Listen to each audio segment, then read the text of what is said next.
في صرخة عربية. أول ما كتبت من قصائد أيضا كانت في فلسطين، كان في قصيدة حالة عاجلة ومطلعها: يا وجعني بشريان العروبة من دمل، يا زهرة خنقت بأغلال. فلسطين فلسطين غابت الشمس وغطت في الظلال، كم وعدوك كم وعدوك يا معشوقة كل العرب، كم وعدوك كم وعدوك لكن سفهت وعودهم، وكلما وعدوك زاد الداء داء، كلما انعقدت قمة زدت عناء. إلى آخر القصيد. لم أرد أن يكون القصيد، لأن فلسطين بالنسبة إلي ليست فقط فلسطين الجرح، هي فلسطين الحلم في الخلاص، مثلما تفضل سي مصطفى منذ حين. هي رمز للمقاومة، هذا اليوم هو رمز للمقاومة ورمز للخلاص، إلى أن قلت في آخر القصيد: فلسطين يا جرحا حتما يوما سيندمل. بعد ذلك أقول إن عبارة العار العربي تطلق أول ما تطلق ليس على الساسة حسب ما أسمع وحسب ما أرى، ولكن تطلق على استئناسنا إن شئتم لدوام واستمرار هذا الجرح العربي. هذه القضية استمرت أكثر مما يجب، لذلك حق لي أن أخجل، ولذلك سأقص عليكم حكايتي مع الخجل قبل الثورة وبعد الثورة.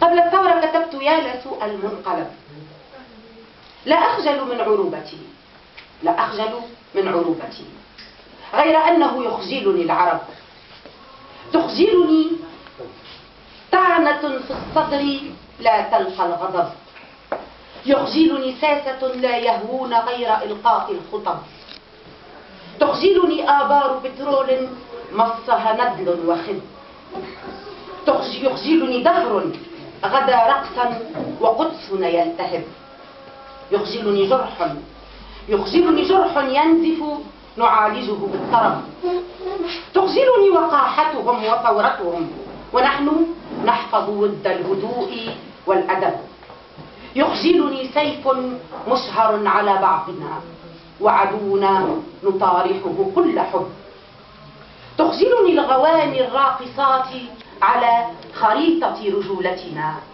في كل دوسة نغرق جهلا ولا نبدي العجب، يخجلني سافل ندخله أحضان الحضارة بالعناق وينال منا مجدنا الشتم والسب، تخجلني ليالي العرب الحمراء ودهرا صار عربدة وكأسا، كأن ثرانا ما ارتوى يوما بدمائنا وما شرب، تخجلني أمة أطفأت في التاريخ لآلئها وجذورها واقتفت أثر خطى أبي جهل ولهب، تخجلني خطى على درب الحضارة قد قطعناها ارتدادا وما بحثنا عن السبب، حتى ما تظل آلة السفك فعالة فينا فلا يصيبها العطب، حتى ما يظل حطابنا العربي عاطلا فلا كؤوس ولا حطب، حتى ما نظل الشعب الذي رشح نفسه للإبادة فانتخب، حتى ما يظل كحل العين في وطني في قبح الرمد لا يحدث عن فحولة أو نسب، حتى ما يدخل الغاصب خدر حسنائنا فلا العجز في الفحش يصيبه ولا التعب،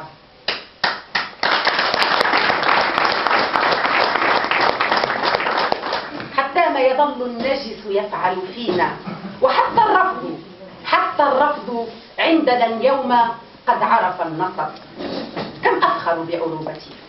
كم أفخر بعروبتي غير أني قد خجلت من العرب. متى ينوي رش قطرة كبرياء على نخلة عشفاء في العرب؟ متى ينوي رش قطرة كبرياء على نخلة عشفاء في العرب؟ لن تسأل النخلة الجرداء طويلا غير أني أراك يا عربي يوم الحساب لم تجب.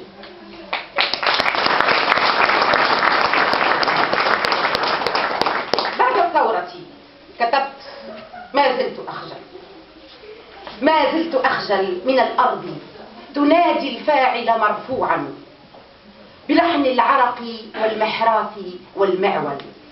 من الثورة سطرت الفعل موضوعا يحرره العامل والسقاء والمنجل. من الأم ربت الأبناء مشروعا لفنان بلحن العطاء يطرب المحفل.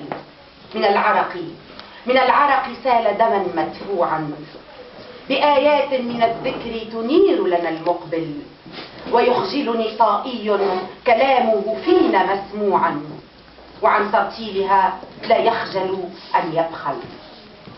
ما زلت أخجل بمن بعد عقم السنوات من الثورة يرجو أن يحبل.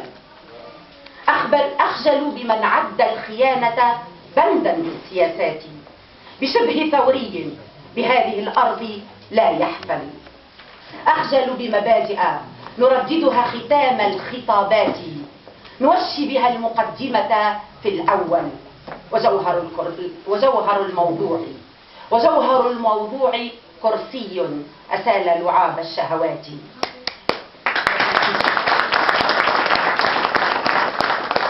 أخجل بمبادئ نرددها ختام الخطابات نوشي بها المقدمة في الأول، وجوهر الموضوع كرسي أسال لعاب الشهوات. هو السم للعاشق قد يصيبه في المقتل. ويخجلني سؤال أبنائي وبناتي ترى كيف ترين المستقبل. ما زلت أخجل ممن جعل الله فحسب فينا العمامة، ممن حرق الأرض ليضمن للنفس حق السلامة، ممن يعدو بالثورة ويعلم أن في العجلة الندامة، ممن ترك الغربان ليذكر الثورة قتلا لحمامة، ممن ثرثر ليجعل الثورة خطبة وزعامة، ممن أودعه الدم سره نوره فأفشاه وكان القتامة. ما زلت أخجل. يخجلني تطبيل وتهليل وتكبير.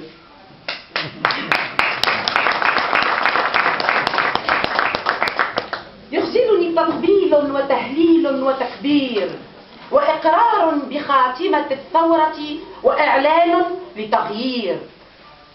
أخجل بأبي لهب يعود من غزواته لغزواته، وقد حمل ثورتنا غنيمته ظهر البعير. أبو جهل ما يفتأ يرجمنا بتهمة التهميش والتكفير. أبو جهل من فك يدخمنا بشرح أو بتفسير. فنحن العجز عن العشق بمفرده هو القدير، ووحده الثمل من عبقر. روتنا منابع الحقير، هو فحسب الراشد البالغ، ونحن الفكر الطائش الصغير. هو الصاحي في هذا الكون وعيا، ونحن ضمن سبات في السرير.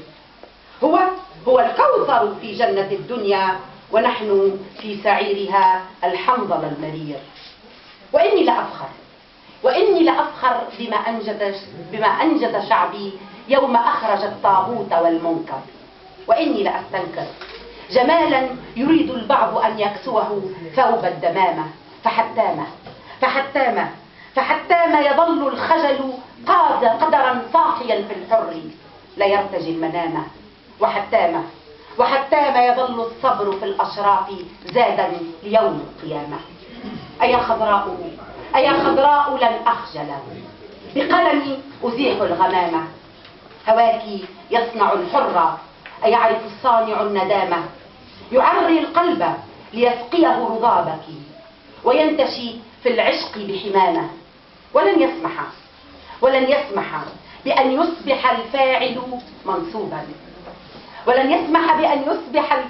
منصوبا بفتح الخزي والذل والمهانة.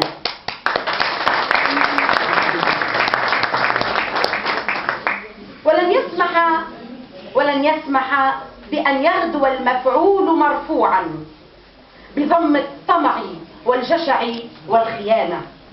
أي عالم لا يخجل من سنابله شرايين خضراء. أي عالم لا يخجل من دمه آية على تكريم رب السماء. ولا يخجل من اعتنق دينا، لا يخجل من اعتنق دينا شهادتاه بعد الشهادتين: الحب فعل وفعل وفعل وعطاء.